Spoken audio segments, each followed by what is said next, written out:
Moins 50 degrés ou plus 50 degrés, comment notre corps fait face aux températures les plus extrêmes? Pour le savoir, 20 volontaires viennent de passer plusieurs semaines en Laponie, dans le Grand Nord, encadrés par Christian Clot, l'explorateur, est notre invité. Bonsoir. Bonsoir. Soyez le bienvenu sur TV5 Monde. Vous êtes dirigé l'expédition Deep Climate, climat profond.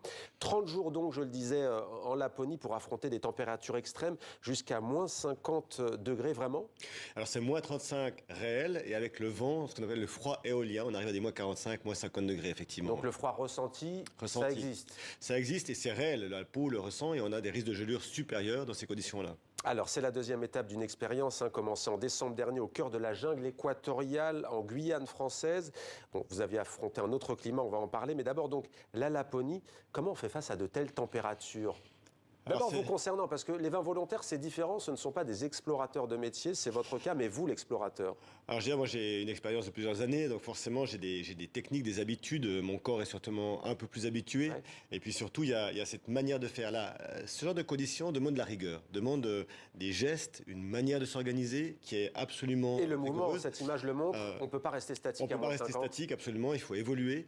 Et ça, forcément, quand on n'a pas l'habitude, il faut l'apprendre. Le premier réflexe qu'on a quand on a froid, c'est de se replier sur soi. Ouais. Et là, on ferme tous les vaisseaux sanguins et le sang ne circule plus, on crée des gelures. Au contraire, il faut s'ouvrir, il faut bouger, il faut évoluer et c'est là qu'on peut commencer à vivre dans ces territoires. Ouais, comment ont vécu cette expérience les 20 volontaires? Alors, de manière très contrastée, très bien en tant que groupe, en tant que collectif, en tant que soutien les uns aux autres. Mais évidemment, face à ces conditions, certaines personnes ont souffert. Il y a eu des petites gelures, il y a des nuits où on ne dort pas quand il fait moins 35. Il faut trouver sa gestuelle. Donc, forcément, c'est un milieu qui est très impactant. Heureusement qu'on n'aura pas forcément dans nos pays sur ces températures, mais sur la versatilité, sur les changements très rapides, là oui, on pourra avoir ce genre de conditions. Alors, des volontaires âgés entre 29 et 52 ans, originaires de Suisse, de France et d'Allemagne, est-ce qu'ils ont tenu bon? Oui, ils ont été jusqu'au bout, et ça c'est une belle nouvelle. Et surtout, ils ont tenu parce qu'ils ont été solidaires et coopératifs.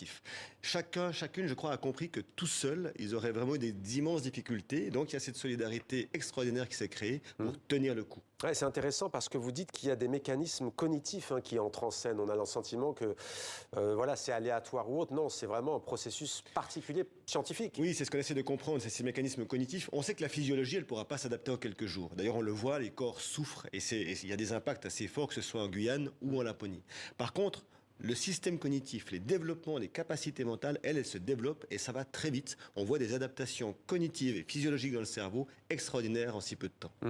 Il y a le fait de vivre en groupe, aussi en collectif, vous le disiez, qui fait qu'on va tenir dans un milieu hostile et des températures extrêmes. Quel est l'objectif exact de Deep Climate, de climat profond? On cherche vraiment à comprendre ce que veut dire un changement de conditions de vie. Alors là, dans le cas présent, c'est le climat. Évidemment, on sait que nos climats vont évoluer, vont changer. Même si on fait tous les efforts pour réduire nos impacts, ils vont évoluer. Il va falloir s'habituer, vivre dans des nouvelles conditions. Mais au-delà même du climat, tout changement qui va survenir, on le voit aujourd'hui avec les intelligences artificielles, on le voit avec la guerre en Ukraine, la Covid, tous ces changements sont impactants pour l'humain. Quels sont les mécanismes pour s'adapter à ces changements et donc faire face à notre futur? On le voit aussi avec les repas, avec l'inflation. Certains sautent un repas, par exemple, donc l'organisme réagit. Malheureusement, on voit que les personnes fragiles sont les plus touchées par ces changements et comprendre ces mécanismes, c'est peut-être les aider à se former, à se préparer, savoir où il faut ajuster les manières de préparer les personnes. C'est ça qu'on essaie de comprendre. Et surtout, ce qu'on voit, et je crois que c'est la plus belle leçon de ces missions, c'est que la coopération, c'est la clé. Et je crois qu'aujourd'hui, on a vraiment à réfléchir notre manière d'être ensemble. On le voit avec toutes les manifestations actuellement.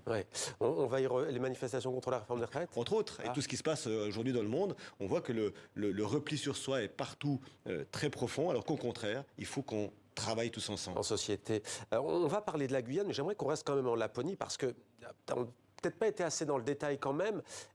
Qu'est-ce que vous avez fait pour vous adapter? Est-ce que vous avez dû manger plus? Est-ce qu'il faut plus de protéines? Est-ce qu'il faut plus de sommeil? Ou est-ce qu'il en faut moins? Il y a deux adaptations bien distinctes. Il y a l'adaptation individuelle. Et effectivement, la physiologie a du mal à s'adapter, donc il faut trouver des manières de fonctionner. Effectivement, manger plus, on va jusqu'à 5000 calories par jour. C'est énorme. Faire des gestuelles plus précises, savoir quand s'habiller, se déshabiller. Bref, trouver sa manière de fonctionner. Parce que le corps n'est pas fait pour ces températures. Puis il y a l'adaptation cognitive, encore une fois. Et ça, c'est la volonté. Il y a une clé absolue, c'est l'acceptation. L'abnégation, c'est vraiment accepter les conditions. Parce qu'on a tous une projection de ce qu'on va vivre, et après, il y a la réalité. Et cette réalité, on la transforme avec nos imaginaires, et c'est risqué. Il faut accepter la situation et travailler dessus. 5000 calories, c'est beaucoup. Vous mangez quoi? Alors, on mangeait beaucoup de graisse, beaucoup de corps gras, des chocolats, des lyophilisés évidemment le soir, des gros repas le matin. Il faut effectivement alimenter le corps en énergie pour tenir dans ces conditions-là. Ouais. Que vous ont dit les volontaires à la fin de la mission?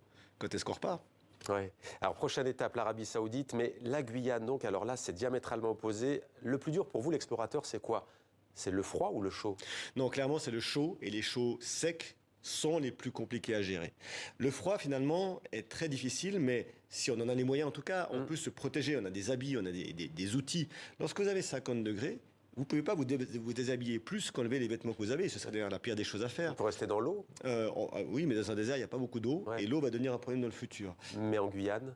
Alors en Guyane, c'est 100% différent. d'humidité. On est là à 100% d'humidité, dans des températures moins élevées. Et finalement, on a effectivement des manières de vivre. D'ailleurs, si on réfléchit bien dans la forêt tropicale, il y a une vie gigantesque. C'est bien la preuve que la vie est possible et c'est à nous de nous organiser pour fonctionner à l'intérieur. Ouais. Il y avait eu aussi 20 volontaires? Absolument. C'était les mêmes? 20 volontaires, 10 femmes et 10 hommes, les mêmes qui font toutes ces C'était missions. les mêmes. Parce qu'on veut comparer justement l'impact des différents types de climat. Et comment vous les avez sélectionnés? On a passé des annonces à la radio, sur les réseaux, dans des journaux. Et on a eu 1500 candidatures à la base. Et puis on a petit à petit affiné jusqu'à ces 20 Tout personnes. le monde peut être candidat ou... Tout le monde peut être candidat. Malheureusement, il y a deux contraintes. La première, c'est d'être en bonne santé physique et mentale, puisqu'on ne peut travailler que sur des sujets dits sains. Et puis, il faut être droitier actuellement, parce que toutes les études en IRM sont faites sur droitier. Il faut pouvoir comparer. Quand il y a les courses à la voile, on dit sans assistance. Là, c'est avec ou sans assistance? Alors, médecin, pas médecin La notion d'assistance ou sans assistance, elle est très complexe. Nous n'avons pas de soutien sur place, à savoir que nous sommes totalement en autonomie, nous avons notre nourriture, nous n'avons pas de contact avec l'extérieur. Maintenant, nous avons un téléphone satellitaire en cas de grave pépin, on peut appeler des secours parce qu'on est en groupe. Ouais. L'Arabie Saoudite, pourquoi ce pays? Prochaine étape? Alors pour plein de raisons. D'abord, il nous fallait un désert qui est chaud, et chaud, ça veut dire chaud la journée et la nuit, et pas comme le Sahara par exemple qui devient froid la nuit. Donc il nous fallait un désert aussi très isolé. Dans lequel les températures ne chutent pas la nuit dans le désert? Elles chutent un peu bien sûr, mais on reste à des 30 degrés la nuit, ce qui reste quand même assez intense.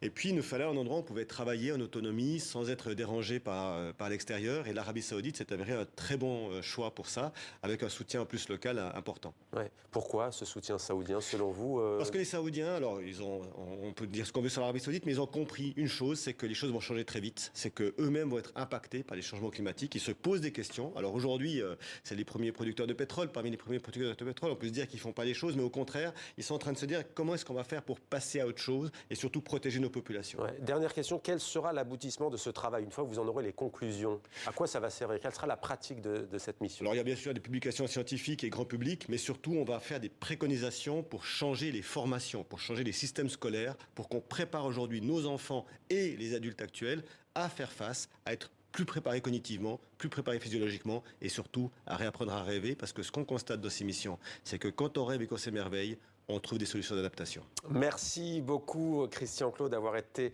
notre invité donc pour nous parler de cette mission dans des conditions extrêmes.